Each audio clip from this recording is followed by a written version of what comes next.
దైవ మర్మములు. సహోదరుడు భక్తి సింగ్ గారి అనుభవములో దేవుడు ఆయనకు బయలుపరిచిన దైవ మర్మములు. జూన్ 21.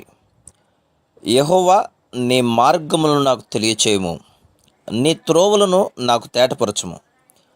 25వ కీర్తన 4వ వచనం. దేవుడే నాకు మార్గము చూపించేవాడని నేను నా జీవితంలో నేర్చుకుంటుని. ప్రతిదినము ప్రభువా, దయతో నేడు నాకు మార్గమును చూపుము. నేను బలహీనుడను, నీవు నా యొద్ద నుండి ఏమి కోరుచున్నావో చూపించుము.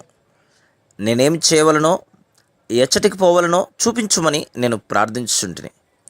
దేవుని ఏర్పాటును కనుగొని వెంటనే విధేయతను చూపించుచుంటిని. రాత్రివేళ మోకరించి, ప్రభువా, నా ప్రేమ నీకు సంపూర్ణ తృప్తిని కలిగించిందా? నేను నిన్ను తృప్తిపరిచినేలా నాతో మాట్లాడుము అని అడుగుచుంటిని. క్రీస్తు ప్రభు ప్రకాశమానమైన వేకువ చుక్క. ప్రకటన గ్రంథం 22వ అధ్యాయం 16వ వచనం.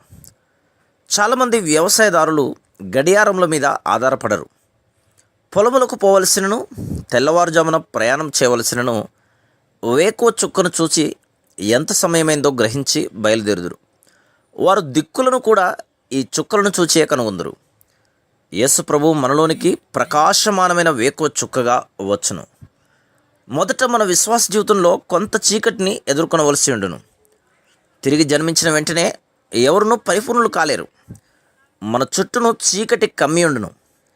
కానీ ప్రకాశమానమగు చుక్కయగు యేసు ప్రభు, నా బిడ్డ, ఈ చీకటిని నీవు చూడకుము, కొద్దిసేపట్లో సూర్యుడు ఉదయించును అని మనతో చెప్పును.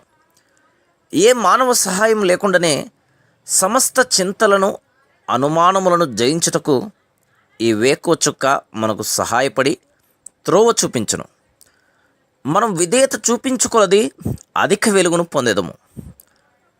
Praise the lord.